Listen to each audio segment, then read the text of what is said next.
Nice. Going? It's 3 a.m. Go to bed!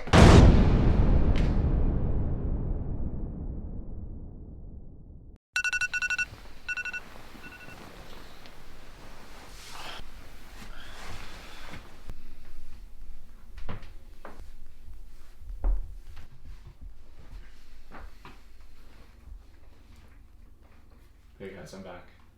Now, especially in this time, quarantine, being stuck inside, having no responsibilities and obligations, it's so easy to fall into these lazy habits. It's so easy to kind of just lack motivation because you really don't have anything to attend to. You really don't have a strict schedule put into place. Now, sure, you might be feeling comfortable. You might be feeling easygoing, no responsibilities, no obligations to attend to.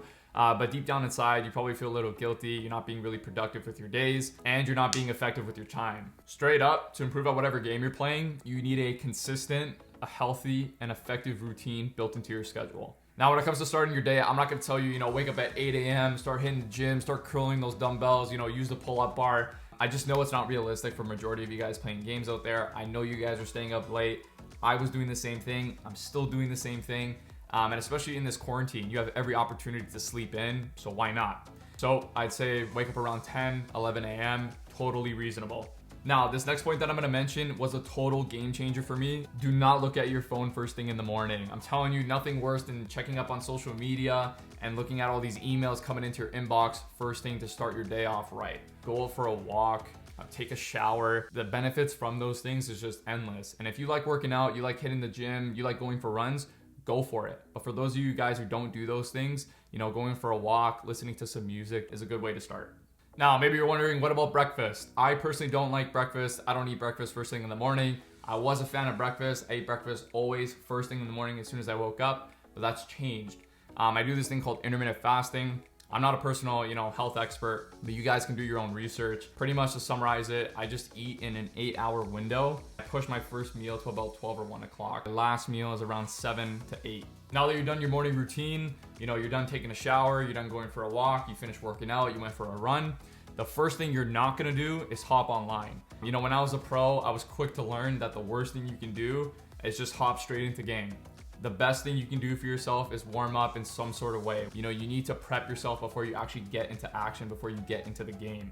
What I personally like to do is I used to do wrist stretches, like just before I would hop into game, while I was watching, about 30 minutes of VODs, studying the meta, just kind of preparing myself for what I was gonna play.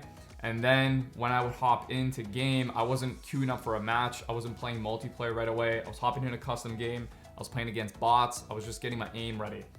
Now I'm gonna link some helpful wrist devices, wrist tools that you can use, just kind of strengthen your wrist or stretch, things that I used when I was a pro. I'll link them down below in the description. Now you're gonna get into game. Now I highly recommend do not just sit in your chair and play for 8 hours straight.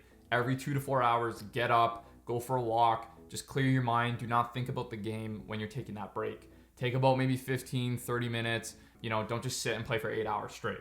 I can't stress the importance of change of environment, getting out of the room that you're in, getting off of the chair that you've been sitting in, going outside, getting out of the house. Change of environment is so beneficial. Good practice is not just playing for 6 to 8 hours straight. Maybe play about 4 hours. If you're starting to feel like your kind of mindset, your decision making is being affected, you can't really focus too hard, use the rest of your day to study that 4 hours of footage. Look at what you were doing wrong, catch your mistakes, write some notes down. You might feel like your mechanics are improving if you're playing hours and hours and hours on end, but your decision making is not really benefiting. If you don't really have the proper decision making, your mechanics are pretty much useless. They're not really relevant. Now, there's no exact time when to really finish practicing. I'm not gonna tell you play for only 6 hours or play for 10 hours. My best advice, when you're mentally taxed, do a little bit of VOD review, and then for maybe about another hour, an hour and a half, and then get off. Stop playing the game, stop thinking about the game, stop looking at videos, get off Twitch, get off whatever you're doing, go spend time with your family, go out for a walk, go do something else that has nothing to do with the game that you were playing. Now, another piece of advice that I want to share with you that I learned is do not play or practice right up until you're about to go to sleep. The reason I say is because when you're playing, when you're practicing, your brain is on, your brain is active, and you're not really in that sleep state. Just take about an hour to yourself, do something that doesn't really require much attention. I don't know what your scrim schedule is like. I don't know what you got going on in your life, but this schedule is not so time specific. That's why I wasn't so keen on you got to do this at this time, and this time. It's more of the order you do everything in. This schedule is super flexible. It can be easily plugged into your life. I know once things start back up again with school and work, it's going to be a little bit tough, but obviously adjust as you need. But that's pretty much it. GG's in the chat. See you guys in the next one.